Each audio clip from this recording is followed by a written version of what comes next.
Salut tout le monde, bienvenue dans un nouveau Point Lecture.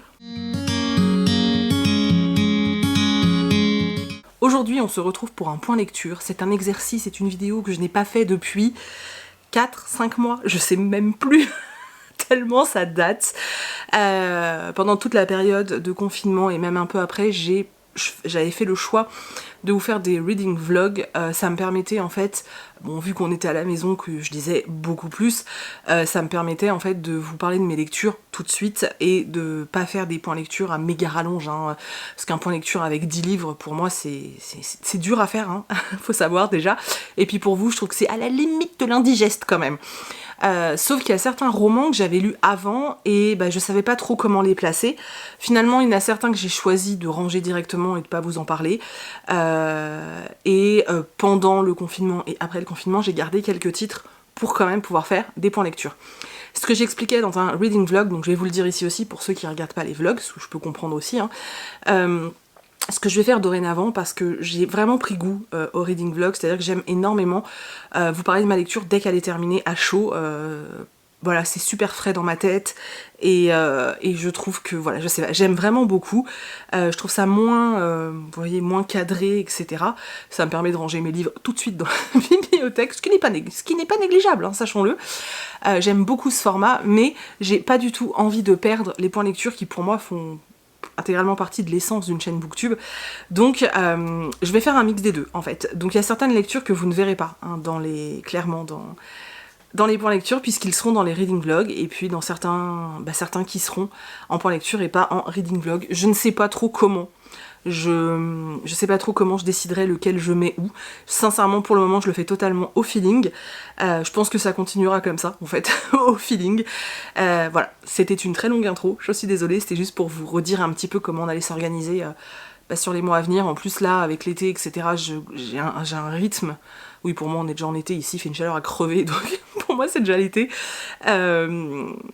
J'ai un rythme de lecture très intense, je suis quasiment à un livre par jour, je dis bien quasiment, ce qui fait que, effectivement, vous imaginez bien que si je faisais un point lecture par semaine, on serait à 7 livres, c'est trop, franchement c'est trop. Voilà, donc aujourd'hui je vais vous parler de 5 livres, dont un que j'ai lu il y a extrêmement longtemps. Alors je m'en souviens très très bien, c'est pour ça que j'ai choisi de le garder, hein, pour en parler en point lecture. Enfin il y en a 2 que j'ai lu il y a très longtemps, mais je veux absolument vous en parler parce que je veux absolument vous en parler, et d'autres qui sont un petit peu plus récents. Je vais d'abord vous parler de ce roman En apnée de Meg Grehan, aux éditions Talent Haut. Vous savez que c'est une maison d'édition que j'aime vraiment beaucoup, d'ailleurs il faut que j'aille faire un tour sur leur site. Ce roman me faisait méga envie. Déjà on notera cette magnificence. Alors elle est brillante la couverture, d'où le fait que vous voyez mes vitres et quasiment toute ma maison. Bref, donc voilà, le livre est très très beau. Dans les romans de Talent Haut, vous avez des rabats comme ça, c'est très joli. C'est un roman écrit en vers qui a été traduit par Eline Mancio.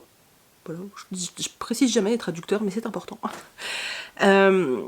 Alors ce roman parle d'une préadolescente qui s'appelle Maxime, qui en fait va découvrir ses premiers émois amoureux et va se rendre compte que les sentiments qu'elle éprouve, elle les éprouve envers une fille qui s'appelle Chloé. Ça va être un peu difficile pour elle de l'accepter, ça va être difficile de comprendre, surtout parce qu'elle est très jeune, que c'est pas un sujet qu'elle aborde facilement avec sa famille.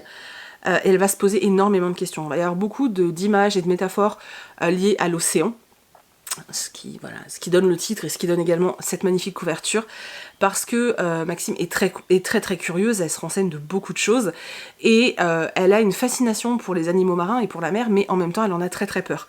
Et vous avez un petit peu ce parallèle avec finalement c'est ce qu'elle commence à ressentir, à savoir que y a une espèce d'excitation au fait de découvrir en fait que voilà, on a une attirance pour quelqu'un et en même temps une espèce de peur parce que c'est pas le schéma classique auquel elle est habituée, c'est pas le schéma classique qu'elle voit tous les jours. Et voilà, elle va vivre son petit cheminement. Alors je vais pas vous en dire trop parce que c'est extrêmement court, surtout que c'est écrit en vers, hein, donc voilà, vous n'avez pas non plus un texte énormissime. Et c'était très beau, c'était vraiment très chouette, c'est très abordable, hein, n'ayez vraiment pas peur, c'était vraiment très très chouette. Je pense que les petites filles ou même les petits garçons pourraient très facilement se retrouver dans ce livre en fait. ça amène à plein de discussions, ça amène à plein de choses. C'est très difficile de vous parler de ce livre tout simplement parce que je veux pas vous spoiler, vraiment je veux pas vous spoiler, mais sachez que voilà, ce roman existe, qu'il est vraiment très chouette. Il est pas larmoyant, il y a rien de dur ou de triste, hein, comme un dont je vais vous parler bientôt dans un reading vlog. Celui-là non, celui-là il va pas vous faire vivre ces émotions-là. Il y a un côté attendrissant, voilà, c'est vraiment le mot. Il y a un côté très attendrissant dans cette histoire parce que cette gamine est attendrissante. Elle se pose énormément de questions, elle est très intelligente, pardon, elle est très perspicace et il y a quand même toute cette notion de est-ce que je peux en parler aux adultes, est-ce qu'il faut pas que j'en parle, est-ce que je suis normale, est-ce que je suis pas normale, pourquoi est-ce que j'ai cette attirance pour ma copine, voilà, il y a quand même tout ce questionnement qui est là. Et voilà, ce questionnement dans la tête d'une gamine si jeune, et ça reste, c'est très touchant. Voilà, c'est très touchant. Il n'y a rien de, dans mes souvenirs, il n'y a rien de dur dans ce texte. Voilà, je vous le dis. En tout cas, c'est un petit roman que j'ai beaucoup aimé et je suis très contente de l'avoir lu. Un que j'ai lu il y a très longtemps, dont je voulais absolument vous parler, c'est ce roman, donc C'est pas ma faute, de Anne-Fleur Multon et de Samantha Bailly. Si vous suivez les autrices, surtout Samantha Bailly, je pense, sur les réseaux sociaux, vous avez quasiment assisté à la construction de ce roman. Elles en ont beaucoup parlé, elles faisaient pas mal de stories, voilà, c'est un roman dont elles ont beaucoup parlé, dont elles ont finalement fait une précom avant qu'il sorte. PKJ m'en avait parlé aussi à Montreuil, m'avait beaucoup parlé de ce roman, en me disant qu'il était vraiment chouette, etc., etc. Bref, tout avait été mis en place pour que j'ai très envie de lire ce livre, sachant qu'à la base, je ne comptais pas le lire. Je suis très honnête, je comptais pas le lire, il ne me faisait pas envie, je suis pas... j'aime bien, en fait, les romans de Samantha Bailly, en général, je les lis, ça passe bien sur le moment, mais je les oublie et ils me marquent pas, il y a rien qui me fracasse la tête quand je lis ça, quoi. Donc, je m'étais dit, ah, c'est pas indispensable, j'ai tellement de bouquins à lire, je prendrai pas celui-ci en service presse. Finalement, voilà, à Montreuil, on m'a parlé de ce roman en me disant que vraiment, il était chouette, et c'est vrai que ça a titillé ma curiosité, et que je me suis dit, bon, ok, je vais tester, parce qu'en plus, on parle d'une youtubeuse, de tout cet univers, etc., donc il faut que je teste. J'ai testé, et j'ai très moyennement aimé. Je vais vous expliquer pourquoi. Il y a d'excellentes choses dans ce roman. Oh, je suis désolée, la lumière n'arrête pas de changer. Il y a d'excellentes choses dans ce roman et il y a des choses qui m'ont dérangée. Donc dans ce roman, je pense que vous l'avez beaucoup vu, on suit une jeune adolescente qui s'appelle Prudence, qui est une jeune fille de couleur, donc elle est noire. Ça a son importance, donc je vous le dis. En plus, ça note un peu de diversité dans ce livre. Donc Prudence, qui est une jeune fille de couleur, qui est passionnée de danse. Clairement, elle est passionnée de danse, a priori elle est extrêmement talentueuse. Elle a une famille très aimante, elle est très encadrée, très entourée, elle a des frères, je sais plus si c'est un ou plusieurs, en tout cas je sais qu'elle a un grand frère qui est parti à l'université, ça c'est sûr. Elle a une famille vraiment, voilà, elle a une vie tout à fait classique, remplie d'amour, elle est très brillante à l'école, c'est limite la gamine parfaite, limite tu te dis je veux une môme comme ça. Et le petit truc de Prudence, c'est qu'elle est totalement fan d'une youtubeuse. Elle a découvert un jour la YouTube Beauty, et depuis elle est totalement fan d'une jeune youtubeuse qui s'appelle Lola, qui est très jeune, qui a, je crois, peut-être 1 an de plus qu'elle, quelque chose comme ça, mais qui reste très jeune, c'est une lycéenne, donc très jeune, très fragile, hein, forcément, qui a un succès incroyable, et Prudence la suit vraiment beaucoup, hein, donc sur Instagram, sur YouTube, partout en fait. Elle connaît tout de Lola, elle sait quel jour elle poste, elle sait tout en fait, c'est vraiment la méga fan. Je trouve ça hyper flippant, je tiens quand même à le dire.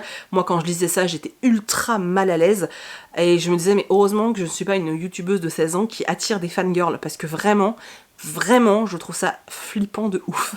Bref.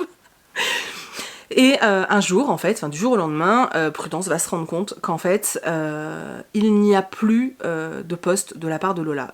Ni sur Instagram, ni sur YouTube, plus rien. Lola a totalement disparu. Sauf que pour Prudence, Lola fait intégralement partie de sa vie, même si Lola, elle, ne la connaît pas. Voilà, pour Prudence, Lola, elle fait partie de sa vie. Lola, c'est son amie, en fait.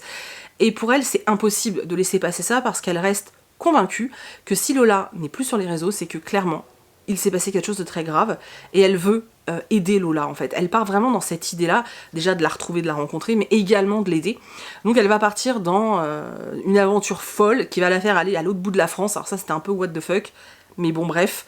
Elle va partir à l'autre bout de la France pour trouver Lola, pour essayer de comprendre ce qui se passe, etc. Je vais m'arrêter là pour le résumer, même si Il se passe quand même beaucoup d'autres choses à arriver à à peu près la moitié du roman. Mais j'ai peur de vous spoiler, donc je vais m'arrêter là sur le résumé. Alors, j'ai beaucoup aimé la façon dont les autrices traitent toute la facette de YouTube, toute la fragilité des jeunes qui commencent à s'exposer en fait sur les réseaux sociaux, sans forcément penser en fait au danger qu'il peut y avoir derrière. C'est vraiment juste s'exposer comme ça. Et c'est vraiment bien fait, on voit qu'elles s'y connaissent, hein, on voit qu'elles font partie de cette génération qui s'est renseignée quand même sur YouTube, qui connaît YouTube. Donc c'était vraiment très intéressant, vraiment très bien fait. Toute la partie sur Lola est extrêmement bien faite, parce que vraiment on nous montre comment ça part vite en vrille en fait, et comment les marques, comment les gens peuvent profiter en fait d'une gamine naïve qui a beaucoup d'abonnés et qui a un potentiel de vente incroyable. En la menaçant, en lui faisant croire des choses. Il y a le harcèlement aussi lié aux abonnés, il y a le fait que, voilà, on parle des bad buzz, il y a vraiment tout ça qui est abordé, et le point de vue de Lola est extrêmement bien fait, parce que voilà, on vous montre vraiment à quel point il faut faire attention, parce que même si la personne que vous voyez, vous, dans votre écran, a l'air forte, a l'air courageuse, a l'air tout ce que tu veux, en fait, c'est peut-être qu'une image, on peut pas savoir si c'est vrai, et quand bien même ça reste un être humain et qui a ses failles et ses fragilités, et du coup, là on nous montre clairement que il faut faire attention, parce que parfois un mot que nous on pense ne pas être méchant, quand on l'écrit en commentaire ou quand on le tweet sur Twitter ou des choses comme ça, et ben ça peut être extrêmement destructeur pour la personne. J'essaye parfois de l'expliquer à des gens qui laissent des commentaires qui pour eux ne semblent pas méchants, sauf que ce commentaire est peut-être pas méchant, le problème c'est que quand tu l'as 15 fois, 20 fois, et voilà, à mon échelle c'est que 15 ou 20 fois, c'est pas 100, 200, 1000, tu vois, et ben ça peut au bout d'un moment être, tu vois, ça peut être plus difficile à digérer, voilà. Donc cette partie était très très bien faite, la relation, enfin cette relation que les autrices nous montrent justement entre Prudence et Lola, donc le fait que Prudence soit complètement fan, pour moi c'est quelque chose qui existe, donc j'ai trouvé ça aussi plutôt bien fait et plutôt réaliste. La grande quête de Prudence et le fait qu'elle soit... elle le fait dans le dos de ses parents, hein, soyons honnêtes, les parents n'ont pas cautionné hein, tout ça, enfin ses parents non, mais quelqu'un si. Je trouve que ça va quand même assez loin, et même... Alors je trouve quand même que ça va assez loin, et même si c'est beau qu'elle fasse tout ça pour aider Lola, j'avoue qu'à la place de Lola, j'aurais été un peu flippée en fait, de me dire, attends, t'as fait tout ça pour me retrouver, tu vois, moi j'aurais eu un peu peur. Et alors là où ça part en méga cacahuète, pour moi, c'est qu'en fait on arrive à un moment du livre, vous avez toute cette enquête, enfin voilà, cette recherche de Lola, et ensuite il y a un espèce de switch en fait dans le roman. Je vais pas vous dire pourquoi, voilà, mais il y a un espèce de switch dans le roman, et là les autrices veulent parler de beaucoup de sujets qui touchent les adolescents. Le problème, c'est qu'en fait, elles parlent de tous les sujets. Ça m'énerve parce que je peux pas vous dire, mais pourtant ça me démange, hein. Mais vraiment en fait, c'est-à-dire qu'elles vont parler, alors je vais mettre des lettres, hein, va y avoir, voilà, elles vont parler de A, elles vont parler du problème A, elles vont parler du problème B, du problème C, du problème D, du problème E, voilà, donc t'es déjà à 5 problèmes, mais et pas des petites choses, des choses très très très importantes, qui mériteraient en fait chacune d'être développées. Le problème c'est que là on nous balance par exemple ces 5 faits, qui sont extrêmement graves et qui méritent un vrai développement, sauf que du coup, on nous les balance sur 2 pages, et il n'y a aucun développement, mais vraiment aucun. Je pense notamment à un élément qui, moi, quand j'ai pas eu de réponse, quand j'ai vu qu'il se passait rien derrière, j'ai été scandalisée dans le livre. Je me suis dit, mais quoi ? Et personne ne réagit, il se passe rien, c'est une blague. Et ça me rendait ouf, en fait. Et moi, j'ai ce gros problème, il y en a trop. Il y en a trop, c'est trop, en fait. On a l'impression que elles avaient tellement de messages à faire passer qu'elles n'ont pas réussi à choisir et qu'elles les ont tous mis. Voilà. Sauf que ça fait trop. C'est trop d'éléments qui ne sont pas traités. Et c'était tellement dommage en fait. C'était tellement dommage. Parce que voilà, on aurait pu... Vraiment, il y avait des sujets importants de traiter, notamment, je vous ai dit au début du roman, c'est pas un spoil puisque je vous ai dit au début du roman que Prudence est une jeune fille noire, il y a un moment où on parle de racisme, sauf que c'est pareil. Alors ça c'est un des trucs un peu plus développés, mais ça reste trop en surface. Et c'est dommage, voilà, c'est dommage. Maintenant, bon, elles nous ont mis des petites brides comme ça de tous ces thèmes, mais du coup ça n'a pas été poussé et c'est ça qui m'a pas plu, parce que finalement il y en avait trop. Je vous dis, il y a des choses qui se passent dans ce roman qui sont extrêmement graves, et on n'a pas de dénouement, on ne sait pas vraiment ce qui s'est passé, pour moi c'était pas possible en fait. Donc ces trucs-là m'ont gâché ma lecture. Malgré tout, elles ont des plumes hyper agréables, donc ça se lit tout seul. C'est un bonbon, hein, là-dessus, ça se lit tout seul. Voilà, par contre, je vous dis, c'est pour ça. Moi, je sais pas trop où me situer avec ce roman, parce que autant j'ai adoré le traitement de tout ce qui est YouTube, etc. Je trouvais ça extrêmement bien fait. Autant tout ce qui était, donc deuxième partie du roman, où on parle plus de tout ce qui va être problème adolescent, racisme, et d'autres choses dont je peux pas vous parler. Et ben là, par contre, c'est survolé, et c'est des sujets trop graves pour moi pour être survolé. Voilà, mais ce n'est que c'est que mon ressenti au moment de ma lecture. Je le pense encore aujourd'hui, hein, pourtant je l'ai lu depuis pas mal de temps. Maintenant, je le conseillerais quand même à des ados, parce que eux, ils vont s'y retrouver bien plus. Je pense qu'ils ont moins cette recherche que moi je peux avoir. Hein. Je vous dis toujours que quand on lit du young adulte ou de la littérature jeunesse, il faut le faire avec des yeux d'adulte, bien sûr, mais il faut également le faire avec les yeux d'un ado ou d'un enfant. En tant qu'ado, je pense que j'aurais surkiffé ce roman, surtout la nouvelle génération qui est accro à YouTube. J'aurais adoré le roman, j'aurais appris pas mal de choses, je me serais peut-être moins questionnée, je me serais peut-être moins dit « Oh, j'aurais aimé plus de profondeur ». Ça, c'est mon regard adulte qui me dit « Non, mais tu peux pas laisser ça comme ça, en fait ». C'est mon regard adulte, en fait. Mais voilà, bref. Je vais m'arrêter là, sinon je vais en parler 20 minutes. On va maintenant parler de Yardam d'Aurélie Wallenstein, aux éditions Scrinéo, donc c'est son tout nouveau bébé. La couve Aurélien Poly, c'est juste... Voilà. Alors, vous voyez que je suis embêtée, non. J'ai pas du tout aimé. Voilà. J'ai vraiment pas aimé ce roman, et en fait, plus j'y pense, j'ai attendu pour faire cette vidéo, j'ai attendu pour en parler, parce que je voulais vraiment bien le digérer, tu vois. Et en fait, plus j'y pense, et plus je me rends compte que même les petits trucs que je pensais qui étaient passés, en fait, c'est pas passé. Voilà, j'ai pas du tout aimé. Ce qui m'a fait terminer le livre, c'est l'écriture d'Aurélie Wallenstein. Vous savez que j'adore les livres qu'elle produit. Vraiment, j'ai eu, je crois, un des plus gros coups de cœur de ma life à ce moment-là. Après, je sais pas si... Voilà, enfin, en tout cas, à l'instant T, Le Dieu Oiseau, ça reste un de mes romans préférés. Mère Morte, j'ai adoré. Il y en a plein que j'adore, il y en a vraiment plein. Il y a que La Mort du Temps que j'ai trouvé bizarre et moyen, au niveau de ce que j'aime, mais tous les autres je les ai surkiffés, et du coup c'est vrai que j'ai peut-être, je l'avoue, énormément d'attentes quand un livre d'Aurélie sort. J'ai forcément, je pense, beaucoup d'attentes, et alors là, celui-là, je pense qu'il trouvera son public, clairement, il trouvera son public, et je pense qu'il y a des gens qui vont l'adorer. Je suis pas sûre qu'on puisse avoir un entre-deux avec ce livre. J'ai le sentiment que soit on va adorer, soit on va être comme moi en mode... non. En tout cas, moi, j'étais très triste de pas l'aimer, parce que, en plus, le résumé me donnait tellement envie. On parle d'une ville où il y a une maladie, une pandémie, et cette pandémie est transmissible sexuellement. C'est un truc de ouf, tu vois, tu te disais, ok, cette pandémie, c'est la folie. Donc, des gens qui se transmettent la folie en faisant bim bam boum.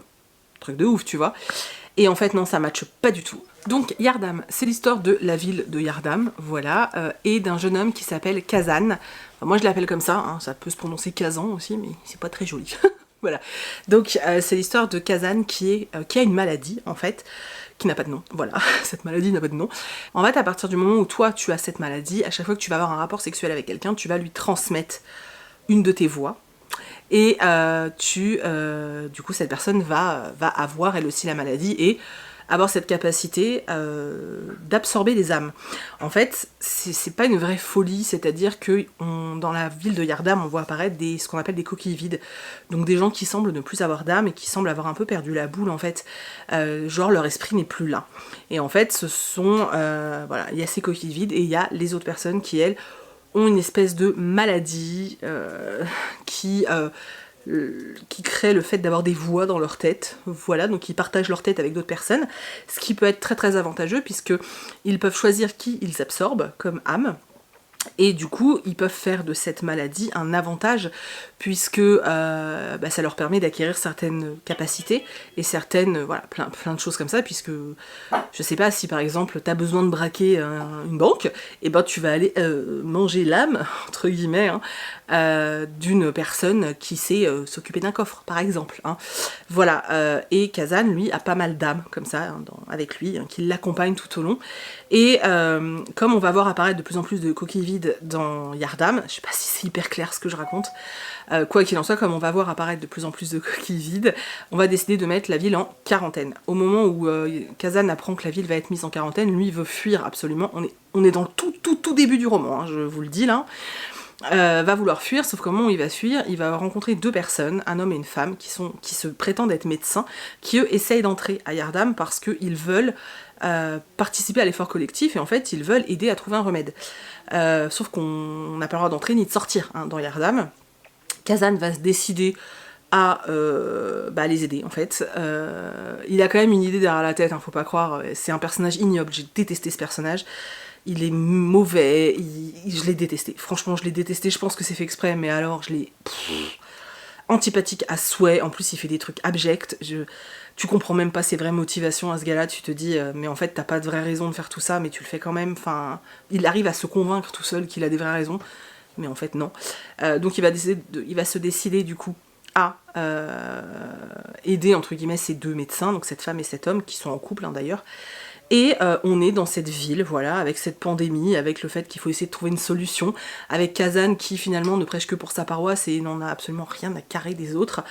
Et on a un ensemble de scènes comme ça, qui parfois pour moi étaient un peu décousues.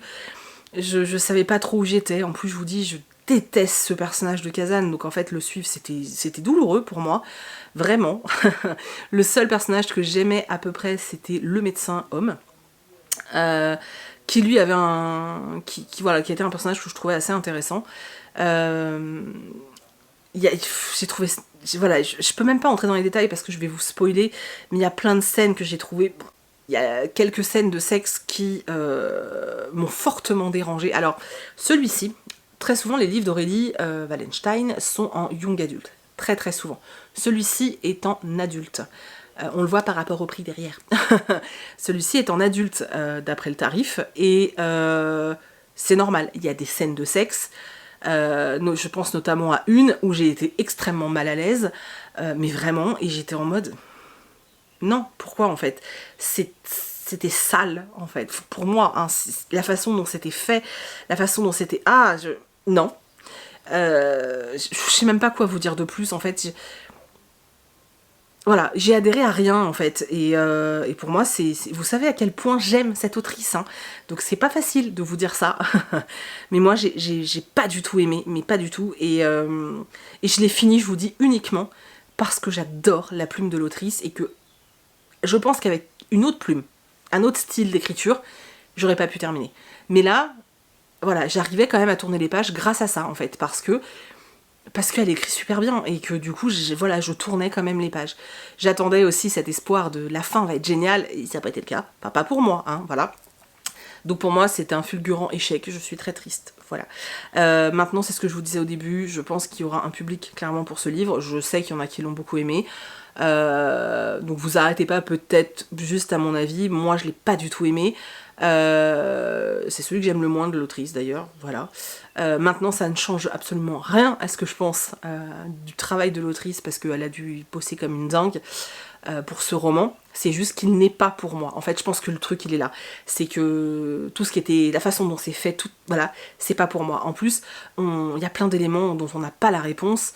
On sait pas comment c'est arrivé ce truc-là à Yardam. On n'a aucune réponse là-dessus. En fait, on sait pas. On te balance là. Dans un espèce de huis clos, dans une ville chelou, tu sais pas pourquoi t'es là, tu sais rien en fait. Tu sais rien de l'univers, tu sais pas ce qui se passe derrière les murs de Yardam, donc tu sais rien de l'univers, je suis incapable de te dire où est-ce qu'on se situe, hein. Et puis tu sais pas d'où vient cette maladie, ou ce pouvoir, parce que ça dépend de qui l'a, hein. Tout le monde ne le prend pas de la même façon. Voilà, ça m'a beaucoup gênée aussi, enfin bref. Mais ça changerait en fait que j'attends avec grande impatience son prochain roman. J'en ai un autre à lire là chez Gulfstream, Blé Noir, que je vais me faire bientôt. En juin d'ailleurs. Donc voilà, ça ne change rien à ça, c'est juste que celui-ci, clairement, n'était pas fait pour moi. Voilà. Mais n'hésitez pas à le découvrir. Ensuite, un que j'ai lu il n'y a pas si longtemps que ça, vous avez vu la petite photo Insta et tout et tout.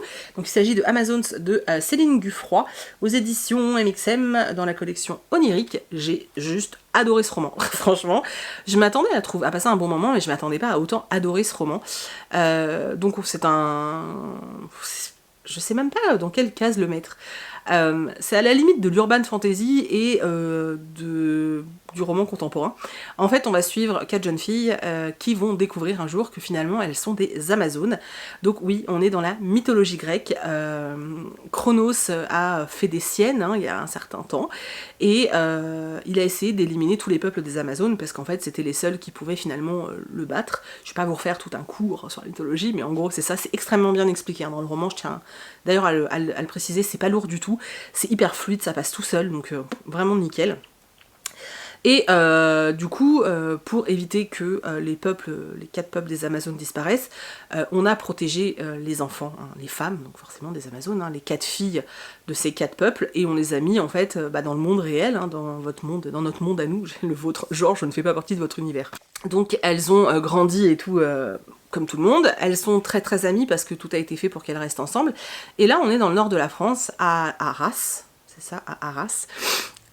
Et en fait, elles vont découvrir qu'elles ne sont pas des jeunes filles normales, je veux dire. Si, elles sont normales, mais ce sont pas des jeunes filles ordinaires et qu'elles font partie de ce peuple d'Amazones, qu'elles sont d'ailleurs les héritières de chacune de leur territoire, et qu'elles vont devoir combattre des titans, combattre Chronos et compagnie. C'était vachement cool, c'est moderne, la plume est hyper fluide, ça passe tout seul, pourtant il est gros, mais alors ça passe tout seul, on a plein de... On est dans un... En fait, t'as la mythologie qui s'est greffée à notre univers, c'est génial. On a des héros qui arrivent, on a plein d'éléments comme ça, c'était super cool, je me suis éclatée. Enfin moi j'ai vraiment beaucoup aimé, j'ai vu que certains d'entre vous n'avaient pas accroché, moi c'est passé super bien. J'espère sincèrement qu'on aura une suite, en fait, parce que j'ai vraiment envie de continuer à les suivre. J'ai beaucoup aimé les 4 jeunes filles, qui ont chacune un tempérament différent, qui est lié aussi à leur pouvoir et à leur territoire. J'ai aimé toutes les interventions des oracles. Moi, j'ai tout aimé, j'ai trouvé ça vachement cool, j'ai passé un super bon moment. Alors oui, faut pas non plus attendre, je sais pas, on n'est pas dans du Madeline Miller, clairement. Je pense à ça par rapport à la mythologie, c'est clair qu'on n'est pas là-dedans, c'est pas du tout la même chose, c'est pas le but non plus, les romans de Madeline Miller, on est vraiment sur un texte ultra poétique, c'est magnifique, c'est divinement bien écrit, enfin, l'accent est vraiment mis sur la plume, là on est vraiment dans une aventure, on vit avec elle, c'était vachement cool, moi j'ai super aimé, ce n'est absolument pas français, j'ai adoré ce livre, j'ai vraiment cet espoir qu'on aura une suite, donc si jamais l'autrice passe par là, parce que je sais qu'elle me suit sur Insta en tout cas, si jamais l'autrice passe par là, n'hésitez pas à nous mettre dans les commentaires, à nous dire si on aura une suite, parce que franchement, bon je sais qu'il est pas vieux celui-là, mais juste rassurez-nous, vous êtes en train d'écrire la suite, parce que j'en veux encore. Donc voilà, moi je vous le recommande, j'ai passé un chouette moment, on n'oublie pas, je vous l'ai déjà dit plein de fois, parce que vous êtes souvent à me le dire que les romans d'MXM sont chers, oui, mais vous pouvez les avoir en numérique à 6€. Donc franchement, ne vous privez pas des romans de chez eux pour... Voilà, ils sont dispo en numérique à 6€. Si vous les commandez, je vous ai dit, en ce moment c'est très long, et puis c'est pas le même prix, mais voilà, si vous hésitez à prendre un bouquin parce qu'il est à 25 balles, et ben vous pouvez peut-être le tenter en numérique avant. Je sais pas, ça peut être aussi une solution. En tout cas, moi, celui-ci, je l'ai adoré et je suis extrêmement contente de l'avoir lu et j'ai hâte de continuer. Enfin, je sais pas s'il y aura une suite, mais j'ai envie. Je vais maintenant vous parler du dernier roman de Agnès Martin-Lugan, Nos Résiliences, qui, alors c'est pas un coup de cœur, mais sincèrement, c'est passé à un cheveu, quoi. Je l'ai adoré. J'ai vécu des émotions incroyables en lisant ce livre. C'était tellement beau, mais c'était tellement beau. Je vais essayer de pas trop vous en dire parce que c'est vraiment génial de rentrer dedans comme ça. Alors on suit un couple en fait, on suit Ava et Xavier, alors on nous parle un petit peu du début de leur amour mais assez brièvement, on nous explique un petit peu qui ils sont, voilà comment ils ont évolué. Ava a grandi dans le monde de l'art, son grand-père et son père après possédaient une galerie d'art, donc elle a tout le temps baigné là-dedans et forcément elle a développé, enfin forcément, pas forcément, mais bon, elle a développé cette passion elle aussi, et aujourd'hui elle s'occupe de la galerie, c'est elle qui a récupéré la galerie. Elle est passionnée par son travail, mais vraiment, elle est passionnée par son travail. Xavier, lui, est vétérinaire, il part tous les ans au moins un mois ou deux en Afrique, oui je crois que c'est en Afrique, pour aider des associations et pour soigner des animaux. Il ne compte jamais ses heures, même quand il est chez lui à Paris, je crois que c'est à Paris. Il ne compte jamais ses heures, il est passionné par son travail aussi. Ils ont chacun su garder en fait leur part, leur passion, dont ils ont fait leur métier. Ils ont réussi à garder chacun leur passion et en même temps à créer une famille entre eux, un couple. T'as l'impression qu'ils ont trouvé un équilibre parfait pour être heureux finalement. Ils ont eu 2 enfants, voilà, ils vivent tous les 4 très très heureux. En tout cas, ce qui correspond à leur bonheur à eux. Et tout se passe plutôt bien jusqu'au jour où il va se passer un élément, donc je ne vais pas vous spoiler l'élément, mais un élément. N'ayez pas peur pour les trigger warnings et tout, il n'y a pas de décès d'enfant ni rien, je préfère le dire. Voilà, parce qu'il y en a qui se sont un petit peu, qui ont un peu peur de ça, mais non, c'est pas du tout, on n'est pas du tout là-dedans.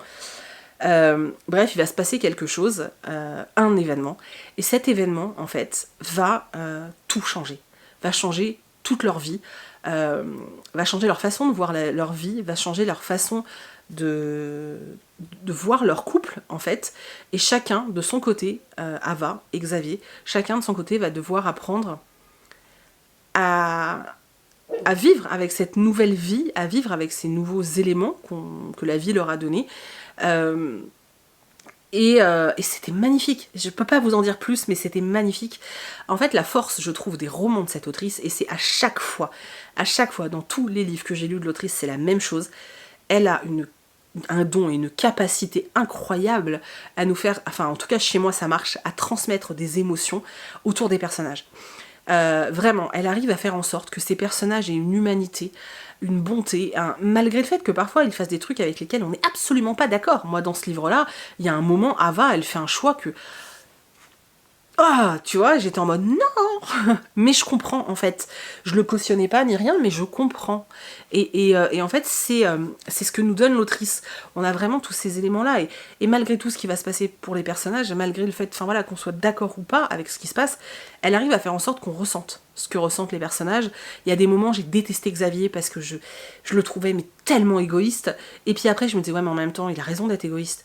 Et puis il y a des moments, je détestais Ava parce que je me disais, mais bouge-toi, tu vois, arrête Et t'as envie, en fait, de faire plein de choses. Enfin, voilà. Et il y a plein de personnages secondaires que j'ai adorés. Donc, la meilleure amie d'Ava, qui est autant couleur, elle peut être un peu cliché, parce que, voilà, c'est l'image de la brésilienne et tout.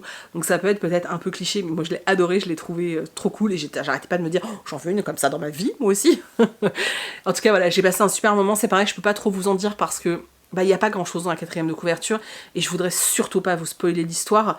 Mais sincèrement, si vous aimez les livres qui vous font ressentir beaucoup de choses, vous avez tout ce côté émotion lié à des personnages, parce que là c'est vraiment lié aux personnages. Alors, la situation aussi, hein, mais c'est principalement lié aux personnages. Si vous aimez ça, vous allez vous régaler, franchement vous allez vous régaler. Si vous n'avez jamais lu l'autrice, peut-être avant de tester le grand format qui vient de sortir, peut-être essayer, il y a plein de livres de l'autrice qui sont sortis en poche, peut-être essayer un de ces livres de poche, et puis si vous accrochez de ouf, vous tentez celui-là quand il sortira en poche l'année prochaine par exemple. Voilà, en tout cas, je l'ai adoré, franchement je l'ai adoré, j'ai trouvé ça... En fait, c'est la plume de l'autrice que j'aime, et sa façon de traiter les personnages, et sa façon de nous faire vivre toutes ces émotions, et il n'y a pas beaucoup d'autrices qui arrivent en fait à faire en sorte... J'allais dire que j'ai de l'empathie, non c'est pas vrai, parce que ça marche assez bien chez moi, ça marche un peu trop d'ailleurs, mais qui arrive à faire en sorte que malgré le fait que les personnages, je vous dis, fassent des choses qui m'horripilent, et malgré ça je les aime, quoi, et je les comprends, et je sais pas, il y a une magie qui opère avec moi, et avec les livres de cette autrice, mais pourtant, je n'ai jamais eu de coup de cœur. Voilà, pourtant je n'ai jamais eu de coup de cœur, mais c'était trop bien. Bon, j'espère que ça a été... J'ai un peu perdu la main, hein, après 5 ou 6 mois, c'est difficile. C'était d'autant plus difficile... Enfin, c'était d'autant plus difficile que ça me faisait pas plaisir du tout de faire la chronique sur Yardam. Clairement, ça me faisait pas plaisir. Mais en même temps, voilà, faut que je sois honnête avec vous aussi. et voilà, c'est comme ça en fait, mais ça me chagrine un petit peu quand même, je suis honnête. Je suis honnête, mais ça prouve une chose à moi-même, hein, c'est ça que je veux dire, hein, ça me prouve une chose à moi-même, c'est que malgré le fait que j'aime énormément un auteur ou une autrice, j'arrive encore à être objective dans ma lecture, et ça c'est super cool je trouve. C'est un truc qui me rassure, parce que des fois je me dis, je suis peut-être un peu trop fangirl avec certains auteurs, mais en fait non, en fait ça marche encore. Voilà, en tout cas j'espère que ce point lecture vous a plu, j'espère que je vous ai quand même intrigué avec certains titres. Vraiment pour Yardam, je vous dis tentez le coup, c'est pas parce que moi j'ai pas aimé que... Voilà, il y en a plein qui ont adoré, donc pourquoi pas. Pour les autres livres c'est pareil. Si jamais certains ont lu le livre de Anne-Fleur Multon et Samantha Bailly, donc c'est pas ma faute, et que vous avez envie qu'on en discute et tout sur les éléments que je vous disais vers la fin, n'hésitez pas à venir me voir parce que ça me fera extrêmement plaisir. Ça m'a fait super plaisir de refaire un point lecture, j'ai remis quelques livres de côté, donc il y en aura un autre, peut-être pas tout de suite, peut-être début juillet, mais il y en aura un autre. N'hésitez pas à aller voir les reading vlogs, juste pour tester, parce que pour le coup je vous raconte pas ma vie, hein. Alors je fais des unboxings, des choses comme ça, mais je vous raconte pas ma life, hein. C'est vraiment, on parle de livres, de temps en temps je fais des petites images de la plage, de mes plantations, enfin voilà, mais c'est tout en fait, je suis pas en train de... Hein, et puis vous pouvez avancer les blablas si ça vous intéresse pas, mais n'hésitez pas à tester le format, vous verrez si vous aimez ou pas. Moi j'ai découvert que j'aimais ça, alors que je pensais pas, donc voilà. N'hésitez pas à aller voir tout ça, n'hésitez pas à vous abonner, n'hésitez pas à partager la vidéo, n'hésitez pas à laisser des commentaires, à laisser des pouces, à aller sur Utip pour regarder des pubs, et merci à tous ceux qui le font parce que vous êtes trop cool en fait, et qu'est-ce que je voulais dire? Oui, et parfois il y en a pas, bah c'est pas grave, le fait que au moins vous ayez essayé, ça me fait trop plaisir, donc c'est vraiment trop cool. Voilà, je vous remercie à tous d'être super présents, et vraiment, bref, je vais pas m'étaler, la vidéo est assez longue. Je vous fais plein d'énormes bisous, et je vous dis à bientôt dans une prochaine vidéo.